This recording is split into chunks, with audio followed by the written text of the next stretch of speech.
Welcome to ICARE, Infection Control Advocate and Resident Education. In this lesson, we will cover gowns, gloves, and goggles, precautions for prevention.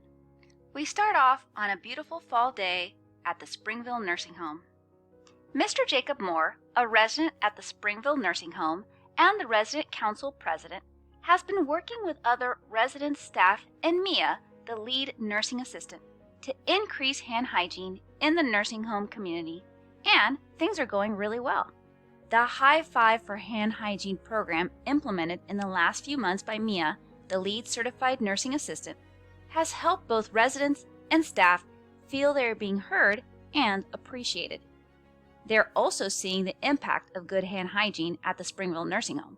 In the last month, the possible spread of antibiotic-resistant bacterial infections in residents has been stopped.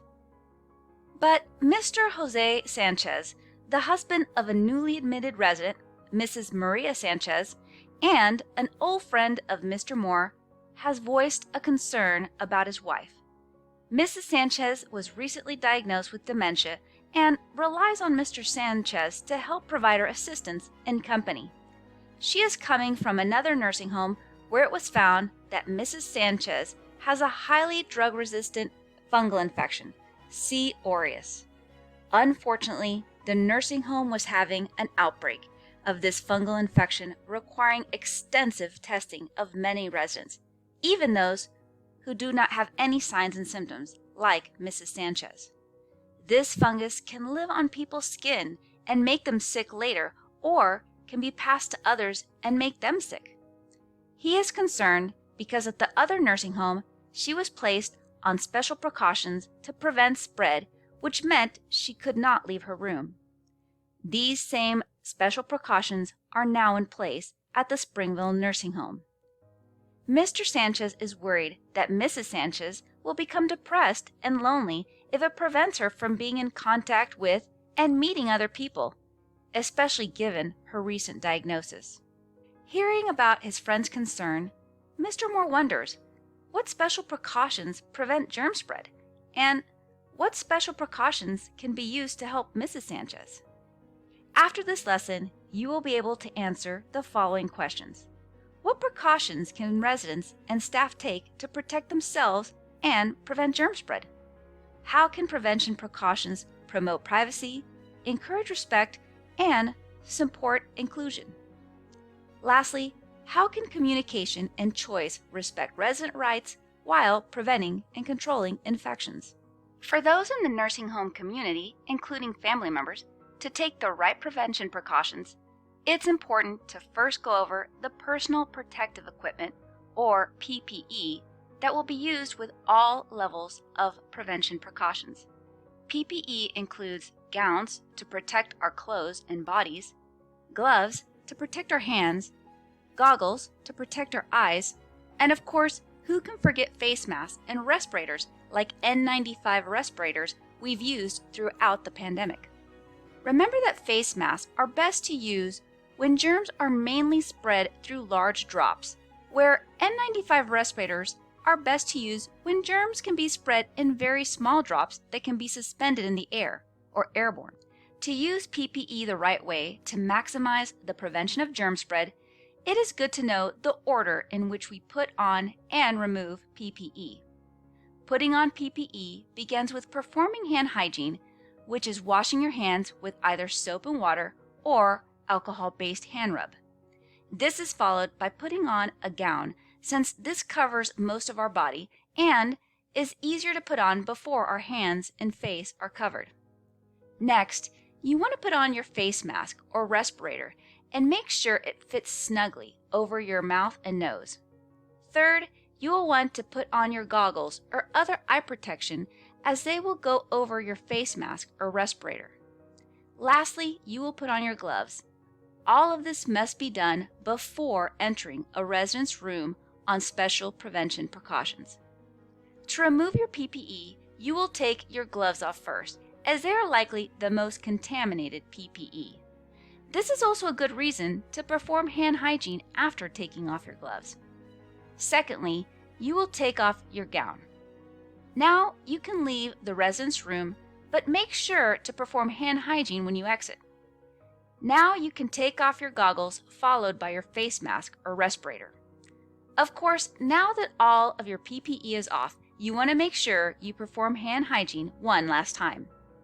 Now, this seems like a lot to remember, but keep in mind there should always be signs to help you put on and take off PPE. Also, some nursing home communities may ask you to take off your goggles.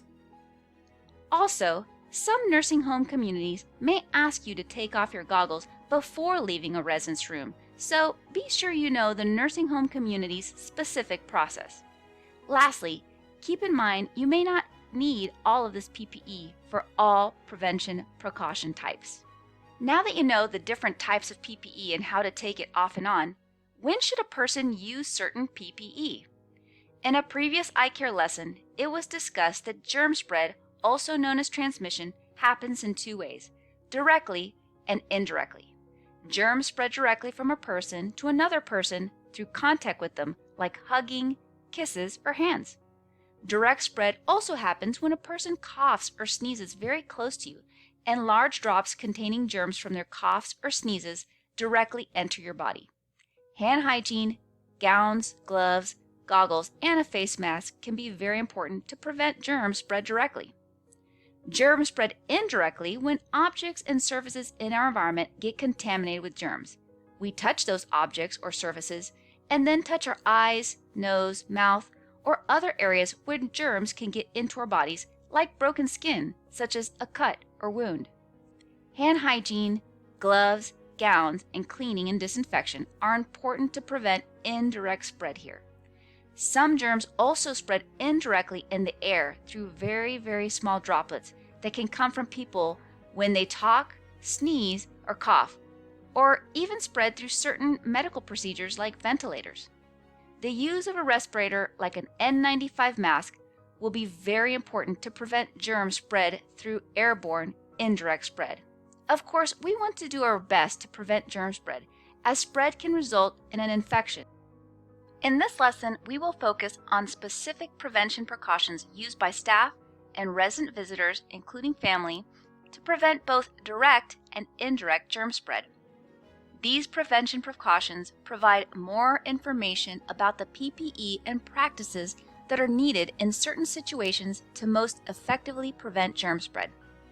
These precautions include standard precautions, transmission-based precautions, and in nursing homes, a special kind of prevention known as enhanced barrier precautions.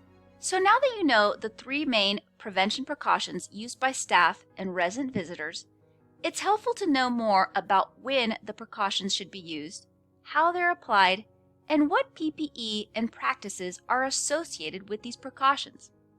Keep in mind that these prevention practices build on each other.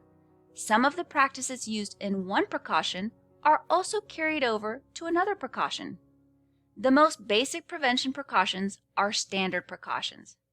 These are the basic standard practices that should be done with all residents and in all environments and at all times, as we never know if a person or the environment can have germs that can make us sick. Since these precautions are very general, staff and resident visitors use their best judgment to determine what PPE to wear. For example, before staff or a family member touches a resident's wound, it is best to perform hand hygiene and wear gloves. Standard precautions include general practices such as cleaning, disinfection, hand hygiene, and safe injection practices, like using one needle with one resident and only using a needle one time. Transmission-based precautions are used when a resident has or is suspected of having a specific infection. Typically, they are sick with signs and symptoms and therefore likely to spread germs to others. A nursing home community may place a resident under transmission-based precautions based on how the germ is typically spread. The three main types of transmission-based precautions include contact, droplet, and airborne precautions. The PPE and practices that are implemented in providing care for a resident depend on these different three types of transmission-based precautions. Contact precautions require the use of a gown and gloves. Droplet precautions require the use of a face mask and goggles or other eye protection, such as a face shield. Airborne precautions require the use of a respirator to filter out very small droplets, and if possible, placing the resident in a room where the door can be closed. With transmission-based precautions, it is not one or the other. Depending on the disease, these transmission-based precautions can be combined, as we see with COVID-19. In this case, contact, droplet, and airborne precaution PPE and practices are used together to protect staff and others from germ spread. Of course, since transmission-based precautions are put in place when a resident is suspected of being able to spread germs to others, all forms of transmission-based precautions limit the movement of residents within the nursing home community, so residents should be primarily restricted to their rooms unless they need to leave for a medical reason. The last type of prevention precaution is enhanced barrier precautions. This type of precaution is only for nursing home settings and was specifically designed to address residents who have a multi-drug resistant organism on their skin or other areas of their bodies but do not have any signs or symptoms. This state is known as colonization. When a person is colonized with a microorganism, these germs live on their body and can do so for a long period of time without ever causing disease. But it is possible that if something changes with the person's health, these germs can lead to an infection and illness. Enhanced barrier precautions can also be used with residents who are at higher risk of being colonized with a multi-drug resistant organism. This includes residents with wounds or catheters, such as a urinary catheter. Enhanced barrier precautions were created to reduce the spread of multi-drug resistant organisms, or MDROs, but without limiting a resident's movement like transmission-based precautions. So, residents under enhanced barrier precautions can leave their room and participate in activities with other residents. PPE to be used by staff and families for enhanced barrier precautions include gown, gloves, and goggles. When to use this PPE depends on the activity and should be worn with activities more likely to spread germs, such as assisting someone in the bathroom or bathing, providing care for a wound or catheter, or changing a dressing. So now that you know about the three main types of prevention precautions, it's important to be able to identify when transmission-based precautions and enhanced barrier precautions are in place for residents. This is done by placing a sign outside of the resident's room that either specifically states the type of precaution or instructs people to see the nurse before entering the room. Having this awareness respects the rights of residents to live in an environment that is safe. But to be clear, this information does not provide information regarding diagnosis or other private protected health information, therefore respects privacy. And for nursing homes, this setting differs from a hospital or other healthcare setting, as this is a resident's home, and inclusion in activities and being with others is critical to the well-being of residents.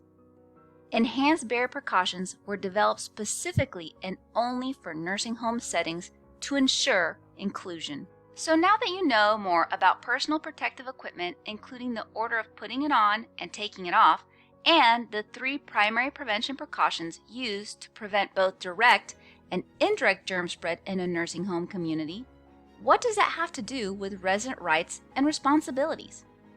All residents, those closest to them, including the nursing home community staff and administration, want high-quality care and deserve an environment that promotes high-quality care. Reaching the highest level of quality in a nursing home community includes taking all steps to prevent and control infections. And as all nursing home communities experienced during the COVID-19 pandemic, infections occurring not only inside but also outside of the nursing home community can result in changes that impact a resident's rights, such as visitation and freedom to participate in activities. These changes can have a major impact on a resident's overall well-being. When nursing home communities work side by side with residents and those closest to them, such as family members, to prevent and control infections, this demonstrates a commitment to quality care that preserves and promotes resident rights. And when resident rights are protected and preserved, this also strengthens a nursing home community's ability to prevent and control infections. When infections are prevented and controlled to deliver high-quality care, two major resident rights are protected: communication and choice. Residents have the right to receive communication related to any specific prevention precautions which apply to them, such as transmission-based precautions.